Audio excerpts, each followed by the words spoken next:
لله رب العالمين الرحمن الرحيم مالك يوم الدين وأشهد أن لا إله إلا الله وحده لا شريك له وأشهد أن محمدا عبده ورسوله فأعوذ بالله من الشيطان الرجيم بسم الله الرحمن الرحيم يرفع الله الذين آمنوا منكم والذين أوتوا العلم درجات وقال النبي صلى الله عليه وسلم خیرکم من تعلم القرآن وعلمہ۔ حاضرین مجلس اور میرے اسلامی بھائیوں، آج کے اس پروگرام میں آپ حضرات کے سامنے جس موضوع کو لے کر کھڑا ہوا ہوں، میرا موضوع ہے تعلیم سے آتی ہے اقوام میں بیداری۔ اسی موضوع کے تحت کچھ گفتگو کروں گا۔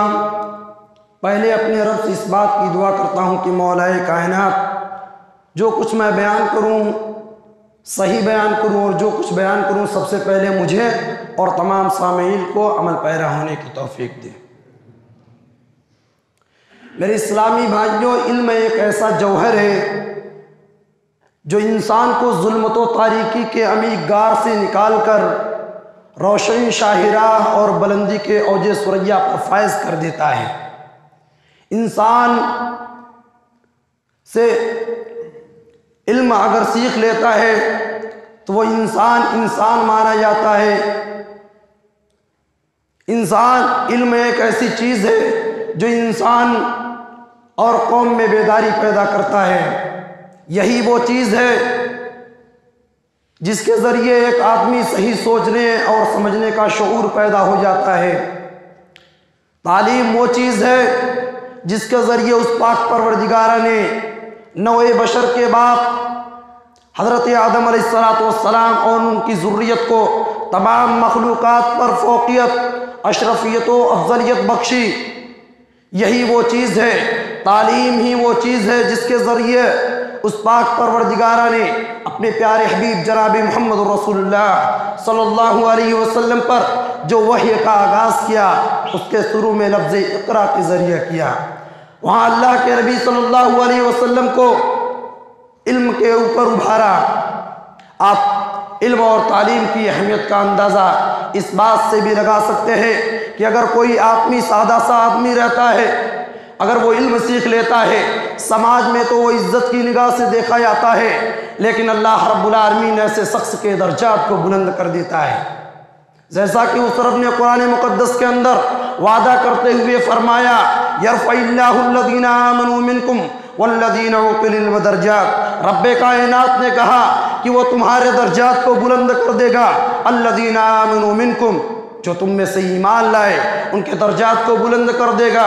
والذین اوتوا العلم درجات، اور جن لوگوں کو علم دیا گیا ایسے شخص کے درجات کو اللہ رب العالمین نے بلند کرنے کا وعدہ کیا۔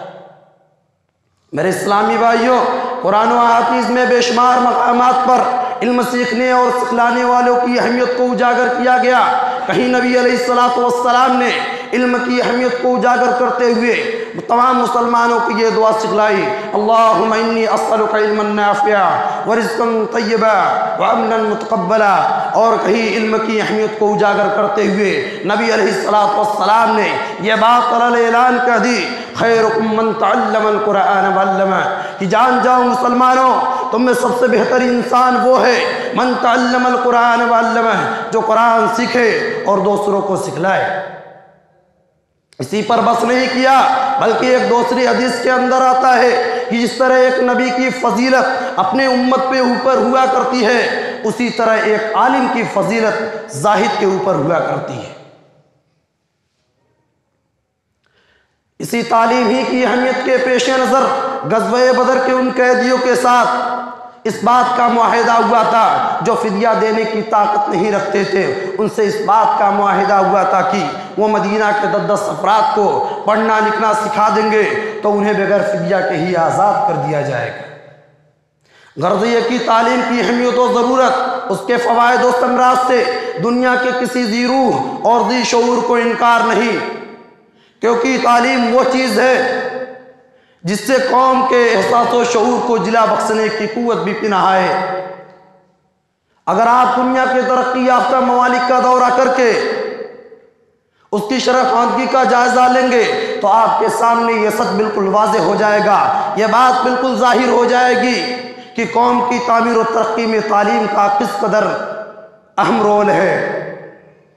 موجودہ دور میں تعلیم کی کتنی اہمیت ہے، اس کا اندازہ آپ اس بات سے لگا سکتے ہیں، اس کا اندازہ اس بات سے لگایا جا سکتا ہے کہ آج انہی قوموں نے ستاروں کے اوپر پرچم لہرایا، انہی قوموں نے ستاروں کے اوپر جھنڈا پھہرایا، جن قوموں نے تعلیم کو اپنا مشغلہ بنا لیا، جن قوموں نے تعلیم کو اپنا اوڑھنا بچھونا بنا لیا۔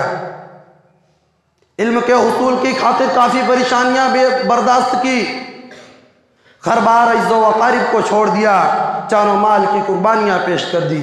میرے اسلامی بھائیوں، خوش قسمتی سے آج ہمارے اس ملک کے باشندگی دیگر اقوام و ممالک کی طرح تعلیم کی طرف توجہ دے رہے ہیں، علم کے فروغ اور تعلیم کو عام کرنے کی کوشش کر رہے ہیں۔ تجربات و مشاہدات سے یہ بات بالکل واضح ہے کہ حقیقی کامیابی حصول علم میں ہی مل سکتی ہے اور ہم منزل مقصود تک پہنچ سکتے ہیں۔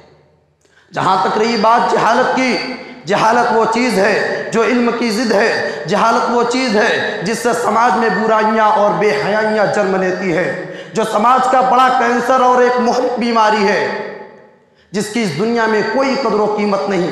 اگر ایک جاہل آدمی سماج کے اندر زندہ بھی رہتا ہے تو لوگ اسے مردہ سمجھتے ہیں، لیکن ایک پڑھا لکھا آدمی اپنی قابلیت، اپنے شعور کی وجہ سے لوگوں کے دلوں پر راج کرتا ہے، لوگ اس کو قدر و منزلت کی نگاہ سے دیکھتے ہیں، اس کی عزت کرتے ہیں۔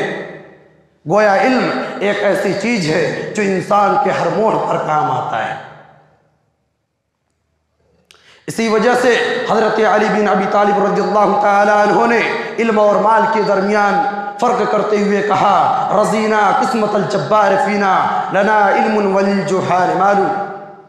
علی رضی اللہ تعالیٰ عنہ نے کہا کہ ہم اس پاک پروردگارہ کی تقسیم سے راضی ہیں، لنا علم وللجہال مال، کہ اس رب نے ہمارے لیے علم کو رکھا اور جاہلوں کے لیے مال کو بنایا۔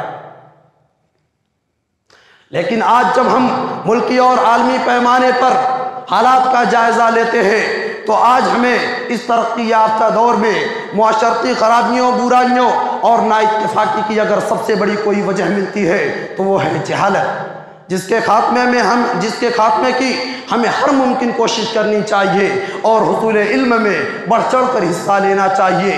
اپنے بال بچوں کو، اپنے آس پاس پڑوس کے بچوں کو اس بات پر آگاہ کرنا چاہیے کہ وہ علم کو سیکھیں اور اپنے معاشرے کو سدھار سکیں، اپنے ایک معاشرے کو صاف ستھرا اور پاکیزہ معاشرہ بنا سکیں۔ میرے اسلامی بھائیوں،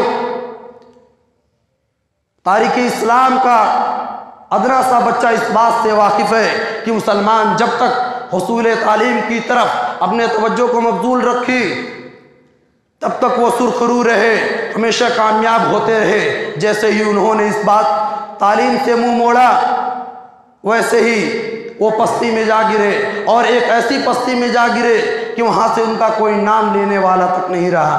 لہٰذا ضرورت اس بات کی ہے کہ ہم تو خود علم حاصل کریں، تعلیم حاصل کریں اور اپنے بال بچوں کو اس کی طرف مائل کریں۔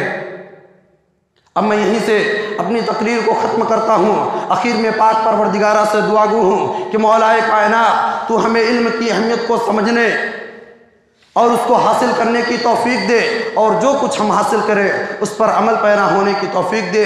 آمین یا رب العالمین۔ السلام علیکم ورحمۃ اللہ وبرکاتہ۔